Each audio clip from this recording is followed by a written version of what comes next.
Hello everybody and welcome to a new video.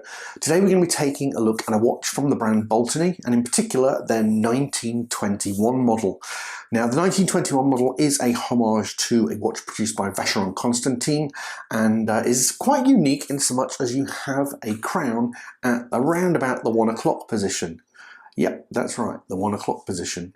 And the dial is skew whiff. It's not skew whiff on purpose, it's skew whiff because the 1921 is that particular style.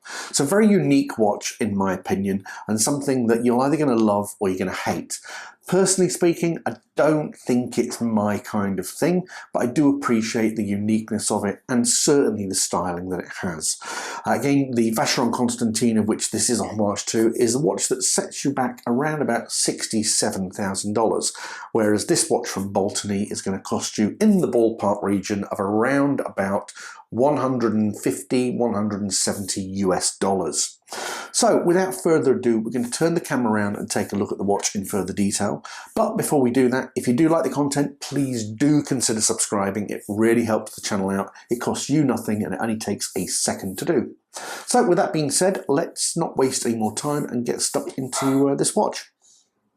So it's a little while since I've done an unboxing video, guys, and when I got this Baltany 1921, the packaging sort of made me think, you know what, maybe some of you guys would actually like to see an unboxing.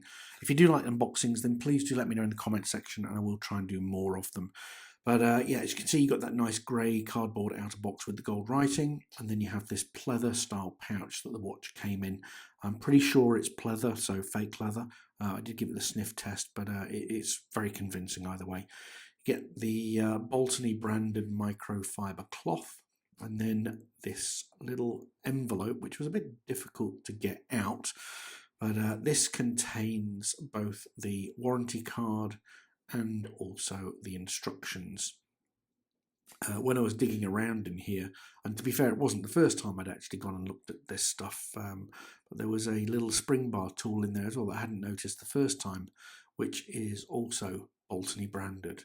So that was a nice little extra gift that came with the watch, which is going to be useful if I decide to take the brown strap off the watch and swap it out for something different. One thing to mention, the warranty card was actually stamped, so it has a date on it and the retailer's stamp, so if there is an issue with the watch, then obviously you can send it in under warranty. And then last but not least, you do have the instructions, and quite refreshingly they were in Chinese to start with and then at the back in English. And they do actually focus on the fact that this is a hand winding and the fact that you can get it in automatic, so it gives you both options there. But yes, I thought that was pretty cool, and yeah, very nice packaging indeed. Moving to the main star of the show, we head back to the pleather wallet and open that up, and inside you do have the Baltany 1921. Now I decided to go for the champagne or salmon style dial with a hand winding movement. I decided with the hand winding movement because it's more traditional and probably more appropriate to this particular style, and it's also a millimetre thinner. So the automatic version is 10.5 mils thick, whereas the manual winding version is only 9.5 mils thick. You see there the watch in all of its glory. You've got that nice sort of shiny mirrored finish and a really nice thick padded brown leather strap that goes on. In terms of dimensions, guys, you're looking at 38mm case diameter, 45mm if you actually go diagonally. So it does look square, but it is slightly more rectangular, if truth be told, substantially actually by 7mm. In terms of top to bottom lug, you're looking at 44mm, and as I mentioned in the previous part of the unboxing, it is the hand winding version, so it's 9.5mm thick from top of crystal to bottom of the case back. I thought I'd do the macro footage towards the start of the video for any of you guys that have been gagging to see that second hand on the subdial there, but it is a naturally blued hand and the finishing is exceptional. Baltany, in my opinion, and based on my experience, I think they do produce a superior watch to many other manufacturers, especially in this 1921 variant. I really, really like it.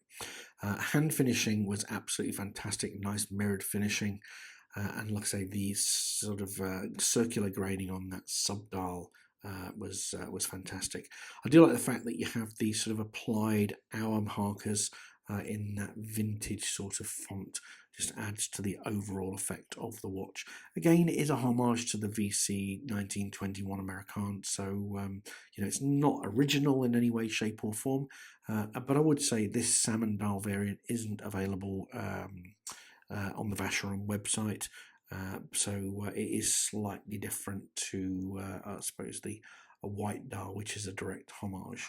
But very nice finishing overall, and like I say, that second hand is absolutely outstanding. Anyway, I hope you enjoyed that macro footage, guys.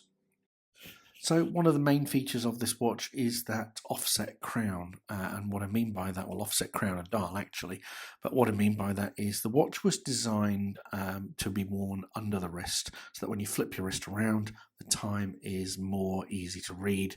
I don't know why you would wear your watch on the underside of your wrist, and certainly if you've got the 67,000 Vacheron, there's no way I'm going to be wearing that on the underside of my wrist, because it's going to get smashed around like nobody's business.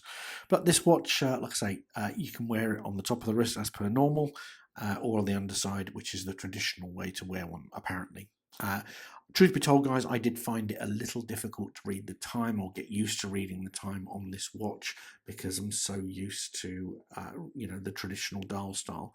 But again, I can sort of forgive it for that, because it is a dress watch, so I'm not going to wear it that often. But nonetheless, it is something to consider. And again, you know, one of those things from wearing it in real life, I did find it somewhat difficult to read the time quickly. So that's one thing to think about. Inside this particular version, you do have the hand winding or manual wind movement. I couldn't find any materials that told me what brand this was or what type of movement it was. So please forgive me, guys. I failed miserably on that attempt. I do know the hand winding, or sorry, the automatic version is a Seagull ST1701, which by all accounts is very good. But like I say, it was nice to see a hand winding movement in a watch that is supposed to be hand winding. So very nice overall finishing. You can see there's a little bit of dust and particles in there, but remember, this is a very, very macro footage, so you're not really going to see it in the naked eye, but you do have some Shanghai waves and some embellishment on the movement there, which is quite nice.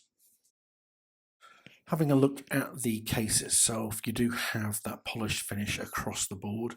It's sort of like well, I call it a cushion, square cushion case. It reminds me a little bit of a Panerai in some respects, but no way near as gaudy or as big. I suppose a vintage style Panerai is probably the best way to put it. But look, it was really nice finishing on the case. The underside of the watch case has that mirrored sort of finish attached to it, and it does have a number of screws which keeps the case back in place. Water resistance on the watch, guys, it's very vintage in that respect. It is 50 meters, so I would not be wearing this anywhere near the water.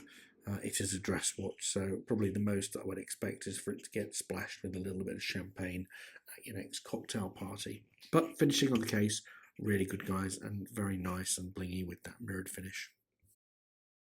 So there you have it, guys. That is the Baltany 1921. Now, whilst I'm not a huge fan of this watch, I do appreciate the styling and the unique nature of its looks. It's not something that I would wear very regularly, but again, that's, you know, my opinion, and my opinion is no worse or better than anybody else's. If you like dress watches and you like that 1921 look, then absolutely go for it. I think the finishing on the watch is outstanding. The movement is spot on. Although I couldn't identify it, it did seem to be quite accurate through testing.